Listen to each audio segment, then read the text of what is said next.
우리 평정심, 즉 아타락시아라는 거는 몸의 고통이나 마음의 불안이 모두 소멸한 상태, 이게 계속 지속됨으로써 주어지는 정신적인 쾌락인데, 우리 이거 그래서 어떻게 도달할 수 있는 건데, 이 쾌락 어떻게 얻을 수 있는 건데, 소극적 쾌락주의였죠. 뭔가를 계속 막 추구하고 욕망을 막 얻으려 하고 욕망을 충족하려 하고 이런 게 아니라 1번 욕망을 어떻게 하래?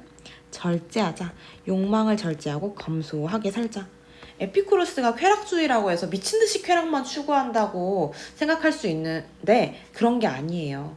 소극적 쾌락주의고, 이 평정심은 뭔가 고통을 없앰으로써 가질 수 있는 정신적 쾌락이기 때문에 욕망을 항상 절제하고 검소하게 삶을 살아가는 게 중요하다고 봐요. 그래서 구체적으로 보면 이 에피쿠로스는, 이것도 필기 하나 해주세요. 욕망을 세 가지로 나눠요. 이렇게 표 한번 그려볼게요. 첫 번째 욕망, 두 번째 욕망, 세 번째 욕망. 자연적인 거, 필수적인 거. 이렇게 표 한번 그려볼게요. 자, 자연적이고 필수적인 욕망이 있고, 자연적이지만 우리에게 꼭 필요하지는 않은, 필수적이지 않은 욕망이 있고, 자연적이지도 않고 필수적이지도 않은 욕망이 있다고, 이렇게 세 가지로 나누거든요.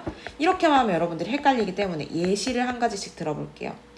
우리 자연적으로 항상 나타나고 이 욕망을 안 채우면 죽어버려, 이런 거 뭐가 있을까? 그렇죠, 식욕이죠. 식욕. 여러분들 점심 안 먹고 저녁 안 먹고 일주일 굶으면 어떻게 돼? 큰일 나죠. 자연적이고 필수적인 욕망. 그다음에 자연적이긴 한데 이걸 뭐 안 채운다고 죽거나 그러지는 않아. 바로 성욕이 있습니다. 세 번째, 자연적이지도 않고 필수적이지도 않아. 에피쿠로스가 진짜 싫어하는 욕망 중에 하나예요. 요거는 명예욕, 권력욕. 명예욕이 모든 인간에게 자연적으로 다 생겨? 그런 거 아니죠. 권력욕도 마찬가지고. 그리고 명예욕 안 채우면 우리 죽어? 권력 없으면 죽어? 그런 거 아니잖아. 그래서 이런 것들은 자연적이지도 않고 필수적이지도 않은 욕망. 이렇게 욕망을 세 가지로 나누는데, 에피쿠로스는 1, 2, 3번 중에 뭐만 충족하면 된다고 볼까? 이 사람은 항상 검소하게 절제하는 그런 삶을 살라고 하기 때문에 1번 자연적이고 필수적인 욕망만을 충족하라고 해요. 그래야 우리가 갖고 있는 고통이 소멸된다고. 근데 여기서 여러분들이 알아야 할 게, 미친 듯이 식욕을 충족시키면 될까 안 될까? 그건 또 안 되겠죠? 검소하게 절제하면서 충족시켜야 되는 거예요. 자연적이고 필수적인 욕망도. 그 다음에 두 번째, 이 평정심에 이르려면 우리가 뭐 마음의 불안, 몸의 고통 이런 것들에서 벗어나려면 잘못된 생각을 하면서 뭔가를 두려워하고 막 불안해하고 그러면 돼, 안 돼? 안 돼. 그러면 마음의 불안이 소멸된 상태가 아니잖아.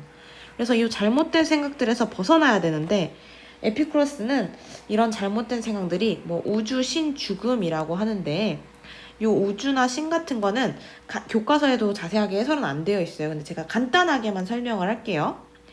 뭐 예를 들어 우리 아리스토텔레스 배웠을 때, 아리스토텔레스는 모든 건 다 뭐가 있다 그랬지? 뭔가를 향하는 목적이 있다 그랬어. 그래서 우리 인간의 행위도, 이건 아리스토텔레스예요. 인간의 행위도 항상 뭔가 목적을 달성하기 위해, 어떤 목적을 위해 하는 거야. 근데 그래서 이렇게 만약에 우주도 어떤 목적에 의해 만들어졌고, 우리는 우주 안에 살기 때문에 그 목적을 달성해야 돼. 우리에겐 사명이 있어. 이런 거 에피쿠로스 아주 싫어합니다.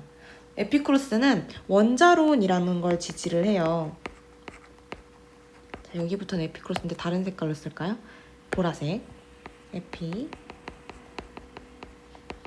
에피쿠로스는 원자론이라는 걸 지지를 하는데, 여러분 이거 교육과정 외예요. 여기 써져 있어서 설명하는 거예요.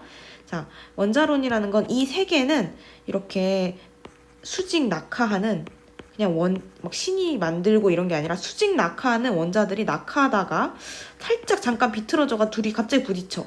그러면서 뭔가 뭐 세계가 만들어지고 인간이 만들어지고 뭐 다른 사물들이 원자들의 합으로 만들어진다라고 봐요. 에피쿠로스는 그 원자론을 믿거든요. 그러면 이 우주도 우리가 어떤 사명을 띠고 목적을 달성해서 목적을 달성하기 위해 만들어지고 이런 것들이 아니라 단순히 원자들의 결합일 뿐이야. 그러니까 이 우주에 대한 잘못된 생각, 우리가 우주의 목적이 있고 우린 그걸 꼭 해내야 되고 이런 생각하지 말라는 거지. 이해 안 가면 넘어가도 괜찮아요. 어쨌든 잘못된 생각하지 말라는 건데, 그럼 두 번째 신도 간단하게만 여러분, 신은 에피쿠로스가 생각하기에 신은 완전한 존재예요. 이건 필기 한번 해볼까? 에피쿠로스에게 신은 완전한 존재야. 완전한 존재는 우리가 생각하는 신은 막 인간한테 벌 주고 이럴 것 같잖아. 근데 완전한 존재의 신은 인간에 관심이 없어. 이미 자기 자체로 완전하기 때문에 인간에게 관심 가지고 신경 쓰지 않는 거야. 왜? 내가 완전하니까. 그래서 인간에게 신경을 쓸 필요가 없어. 신경을 쓰지 않습니다. 근데 이게 신에 대한 잘못된 생각이 도대체 뭐길래 여기서 벗어나라는 거야? 보통 사람들이 신이 막 인간한테 벌을 주고 인간에게 뭔가 처벌을 하고 이런 것 때문에 막 신을 되게 두려워하고 계속 그 두려움과 이런 거 갖고 마음이 불안한 상태로 다닌다는 거야. 근데 그럴 필요 없다는 거지. 신은 이미 완전한 존재라 인간에게 신경도 안 쓴다. 그거 제발 제대로 좀 파악해라 라고 얘기를 하는 거죠. 됐을까요? 그럼 이제 진짜 중요한 거 교과서에도 있고 학습지에도 있고 죽음에 대한 잘못된 생각에서 벗어나라. 자, 죽음에 대한 잘못된 생각이 뭘까? 우리가 죽음을 뭐 한다는 걸까? 죽음을 두려워한다는 거야. 근데 에피쿠로스가 보기에 우리 죽음은 두려워할 필요가 없는 거야. 왜?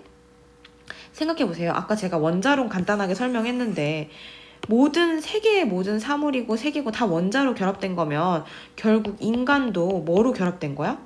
그쵸? 원자의 결합일 뿐이야. 에피쿠레스는 그래서 죽음이라는 건 그냥 원자가 해체되는 거라고 봐요. 그러면 우리가 살아있을 때는 고통도 느끼지. 근데 죽어서 원자가 인간의 몸에 있는 원자가 다 해체되는 순간 우리는 뭐 고통 느껴? 죽었다는 걸 느낄 수 있어? 없어. 그래서 죽음을 두려워할 필요가 있어, 없어? 없는 거야. 우리가 살아있는 순간에는 죽음을 경험할 수 없고 죽은 다음에는 살아있지 않아. 아무것도 느끼지 못해. 감각이고 경험이고 없어요. 그러면 에피쿠로스가 한 지문 한번 읽어볼게요.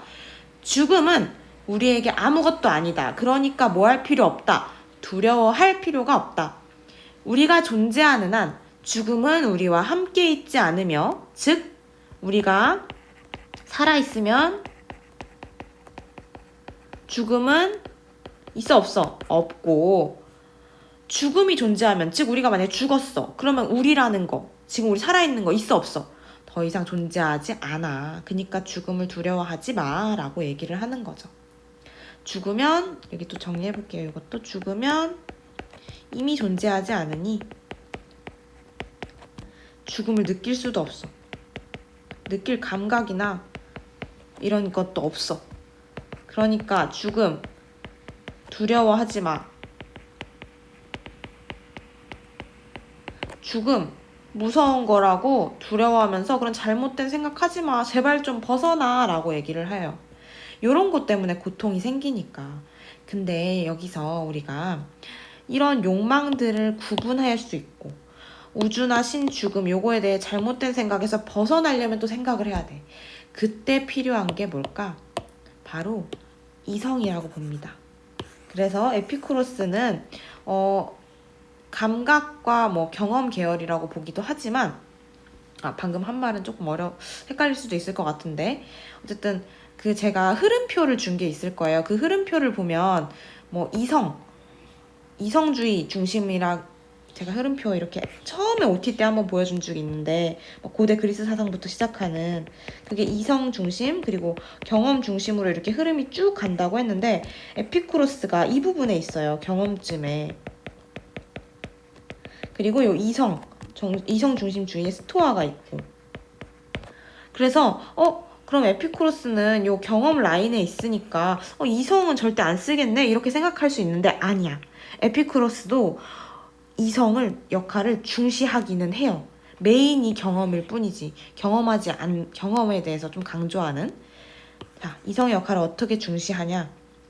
욕망을 분별하는 데 있어서 뭐가 필요해? 이성이 필요하다. 요 세 가지 욕망 우리가 구분하고 이것만 골라내서 충족시키려면 욕망 구분할 해야 돼, 안 해야 돼? 해야 돼. 그리고 그때 필요한 게 뭐야? 이성이다. 그리고 죽음이나 운명, 우주, 신 이런 것들 잘못된 생각에서 벗어나려면 또 뭐가 필요해?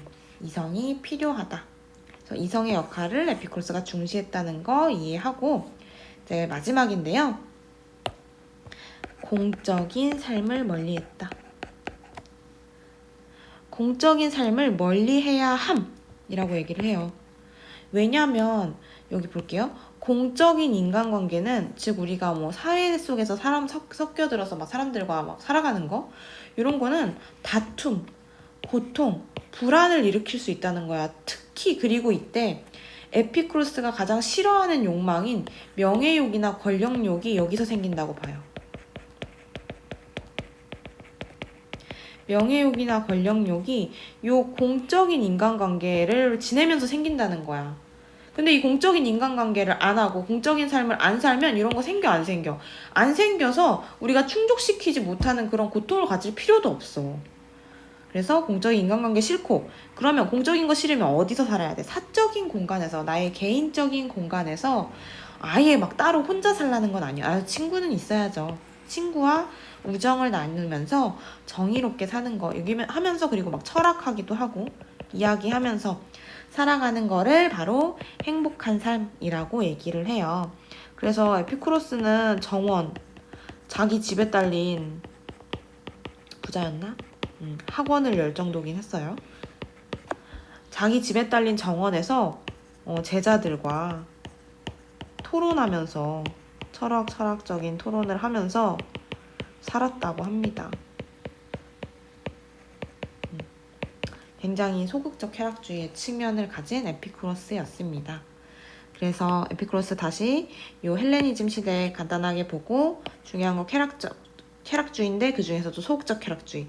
그 다음에 이 이상적인 경지, 평정심, 아타락시아, 몸과 마음, 몸의 고통, 마음의 불안들이 다 소멸된 상태가 지속되는 정신적 쾌락. 정신적 쾌락, 요 평정심 알아야 되고 욕망을 몇 가지로 구별했다? 세 가지로 구별했는데 자연적이고 필수적인 거. 자연적인데 필수적이지 않은 거, 둘 다 아닌 거 이런 식으로 구별했고 이성의 역할, 경험주의 라인에 에피쿠로스가 속해 있긴 하지만 이성의 역할도 중시했다. 다음에 6번은 공적인 인간관계는 우리에게 고통, 다툼 이런 걸 불러일으키기 때문에 그리고 명예욕, 권력욕도 다 공적인 인간관계에서 생기니까 그런 거 하지 말고 사적인 공간, 개인적인 공간 나의 정원처럼 말이야. 요런 데서 살아라. 거기서 친구랑 우정을 나누며 행복한 삶을 살아라 라고 했어요. 네, 여기까지 하면 끝이고요. 그리고 여러분들이 봤으면 좋겠는 지문은 뭐냐면 교과서에 요 118페이지 평정심을 나타내는 평정심 아타락시아를 나타내는 요 지문 그리고 요건 아까 제가 간단하게 설명했던 에피쿠로스가 빵하고 물밖에 안 먹었다는 거 얘기했었는데 이 지문들 한번 꼭 읽어보세요. 네, 여기까지 하고 끝내도록 하겠습니다.